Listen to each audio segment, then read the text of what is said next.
Hello everybody.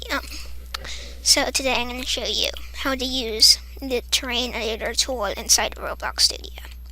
So this is simply just a blank plate or a base plate. I didn't edit this at all before, so this is just the template that you can get immediately.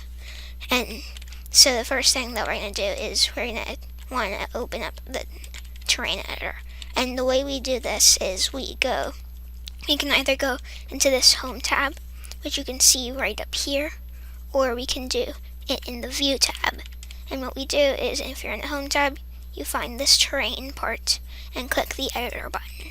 That should pull you up like this. If you want to do it with the view, you can go into here, and if you go here, you can actually see a terrain editor. So the next step is I'm going to show you how to use the generation tool as well as the editing tools. So the generation tool can be used like this. So first we're going to click the generation tool and we'll see this big blue rectangular prism. And then we have a position, which is where the center of the generation will be. And then we have the size, which is how big our generation will be. Next, we can choose biomes that we want to apply. Water, we're going to choose water and canyons. And we'll also scale this down just so that it works faster, because it can take some time to do stuff. It can take quite a bit of time. So we're going to scale this down just so that it generates faster. We're going to delete the base plate also because it might be hard to see stuff. And then I'll show you. So we have this stuff, the biomes. Biomes are different. You know what? We'll just go with all of these. Then biome size, which is how big each biome will be. And for this, we'll go with 50. For caves, we're gonna leave caves on. Caves is it just toggles caves. And then the other setting is seeds, which different seeds would mean different generation, because it would be different random numbers, which is how the generation works. And we'll just do random numbers. This is no number, no. But you can see, since we have a bunch of different biomes here, we get quite a variety of different things. Like here we have lava, but here we have this water area, and we have a desert right here. Well, we have these canyons right here. It's a variety of stuff. So different biomes do different things. Like this part is lavascape, this is water, of course. This would be hills, or mountains actually. I think this right over here would be hills. We also have canyons, which is right here. We have Arctic, which is this area. Then we have the marsh, which is here. We have plains, which I don't think much plains spawned. I think that might be plains. And then you have dunes, which is here. I think that's all of them. So yeah, pretty much the more of these you toggle, the more variety there would be. And they do different things. We also have caves that you can see. Like these caves in the edges. You can see inside we have a bunch of caves. Okay, so next I'm going to clear all. And I'll talk about, undo. Next we'll talk about the editing tools. First we have the adding tool. Now, the editing tools, by the way, they would be things so the terrain generation tool would be something that you would want to use in the case that the generation tool would be used in the case that you want to just make something quick. You want something to be made quick and random, and you don't really want to make it yourself. But the editing tool is if you want to manually make something. So we'll talk about the different editing things and what they do. First we have the adding tool, which normally when used without changing any settings, we get this, which it's just some grass. But say we want to change our brush. Currently you can see our brush is a sphere, but we could change it to a cylinder and we have a cylinder shape. Or we could change it to a cube and we have a cube shape.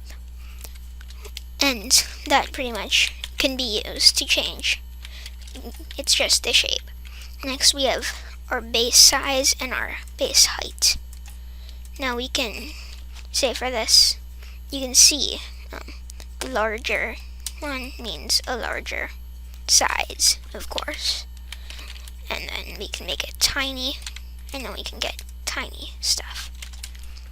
And for sphere though, there's only base size, there's no base height. And for cylinder, we can change this one to 100, or we can actually only change it up to 64. But yeah, that's just a size tool. Next we have pivot position. What pivot position does is, normally you have center, which is this. But we can change it to be bottom or top.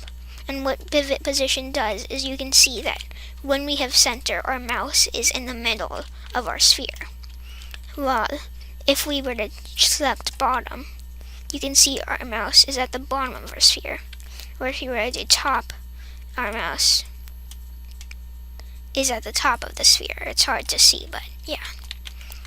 And then, so pretty much this changes where the sphere would be, or where your shape would be relative to your mouse. Next is plane lock. And plane lock, you can see this big grid of squares. When you change plane lock to be off, you remove that grid, which means that you will no longer be building on top of the grid, rather you will be building on top of other terrain. So let's try that out. You can see, although it's kind of hard to use because we get these giant spikes towards our camera, which it's not very nice, but you can use them if you want. I'm gonna turn it on. Snap to grid, then you can see how it's a bit more. It snaps to a grid. You can see how it's not as smooth. You can see when we don't have it on, look, it's super smooth. But when we do have it on, it's not as smooth. Next we have ignore water, which we'll actually get to, and then materials. Now what auto material does is when you build on top of something. If, say, we're using brick, and then we have it here, and then we turn on auto material, and then I believe, yeah, we will still use brick if we're building on top of brick. So that's how auto material works. For auto material, the material that you're using is the one that you are building on top of. And you can see all these different ones like this. Right. I forgot to turn off auto material. Where we can do this. There's just a bunch of different ones that you can use. Now, they don't have different behaviors. It's not like this lava one, it will kill you if you touch it. You can code it to do that, but it will not automatically do that. They are merely for looks. Next is the subtraction tool. Subtract is literally just the opposite of add. It is all these different things, except it does not have a material setting. And it literally just subtracts. This is something that I recommend more to use with plane lock on, because it makes it a bit easier. But I don't think that it's worth it to use plane lock on the normal thing, on add. Next is grow. So say we have this right here, and we want to grow. Now, grow is, you're literally just going to grow it. We have this stuff, so base size is like how base size was in adding and subtracting. However, there's also strength. Strength changes things a bit. strength is how fast it's building. You can see if we change strength to 0.1, it's very slow. But if we were to change it all the way to 1, it's much faster.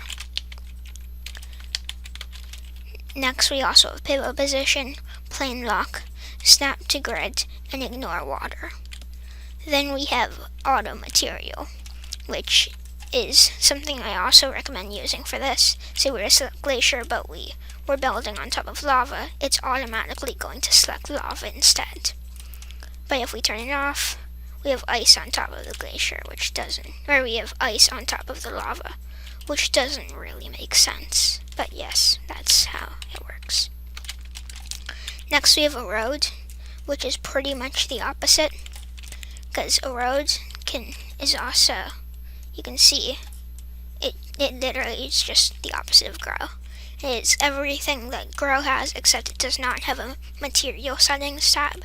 So you can't change the material, but it's pretty much add is to subtract as grow is to erode, pretty much. Then we have smooth. What smooth does is it just makes things smoother, you can see. So it's a bit like erode, but it's not as powerful. You can see how if we were to turn this down to 0.1 as our strength, it does pretty much nothing. So it's kind of just a less powerful version of erode. Next is flatten, which has 3 different settings. We also have base size and strength, but we have 3 different settings. The first one is this will flatten by removing. So we're going to get a flat plane by removing stuff. Like you can see how we're getting a flat surface by removing stuff on top. So that's what that one does. Next is this one, which fills in the gaps. It just fills in gaps, but it does not remove other stuff. So if you already have things on top of a surface, it will not remove those. Next is this one, which also gives you a completely flat surface. So this one's the default one, but it will make sure that what you do is guaranteed to be flat, because the first one, if there's emptiness under, then it will not be flat completely. And for the second one, if above it there is emptiness or anything like that, or if above it there is already something, or anything, like if there's anything above it, then it just won't give you a completely flat surface. So next is paint. So for paint, say we have grass right here. We have this big grass mountain thing. Then we were to use paint, and we could paint it so that it's ice, and you paint it. It just changes how it looks. Like we can change it to brick, although it doesn't look too good when it's brick and ice together. But yeah, so that's pretty much how that one works. Next is the sea level, which you create sea. So we're going to change this to 260. You can see when we hit the create button, it will just be created, while when we hit the evaporate button, we remove the sea. Next is replace, and say we're to have some grass, some more grass, I guess, some ice, and some pavement. Then we were to use the replace and say we want to turn all grass into pavement. Then what we would do is we would hit the grass button, and we would hit the grass button as our material settings, and we would hit pavement as our target material. And boom, you can see it will replace all grass with pavement. Also, one of the things that you can choose is air, but I wouldn't really recommend it unless you're doing a small thing, because this is what it does. It creates a giant thing like this. So next I'll show you how to make a mountain or an island using all of this stuff combined. So we'll start off and we'll make a nice grass surface. And we'll use leafy grass because it's another material. So we'll make this big surface, and then we'll make another one on top of it.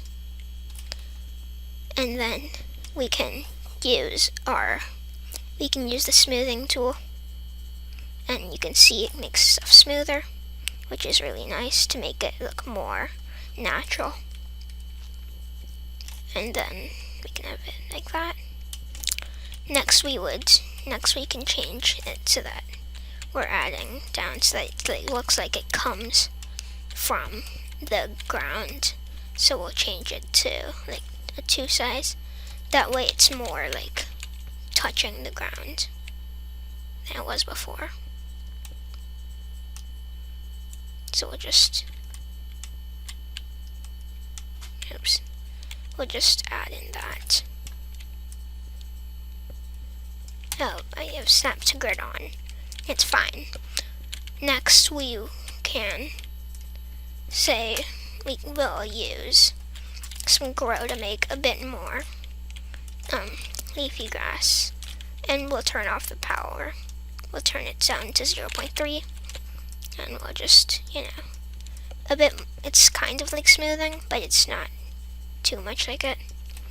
And then, I don't really like this part, so I'm going to erode it.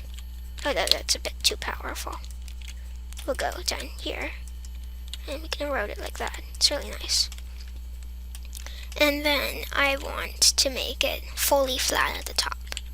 So we'll use this setting, and right here, you can see everything is nice and flat. And then I want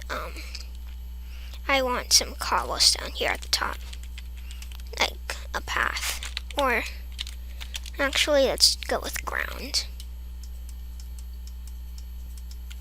And then we make that. It looks nice.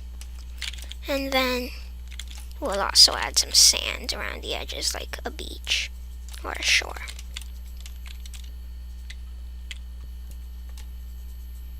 So we'll just add this stuff. And then from there we can just get our sea level in. We'll change it down so that the surface is about right here. We'll delete the base plate to make things look better. Oh, that's weird. And then we'll create. And we got this island, and we can, add on a pine tree like this from the toolbox. Although it doesn't fit that well, but it's fine. And now we have, not looking too good, but it's an island. And made fully a bit of toolbox stuff, but mostly from terrain editor.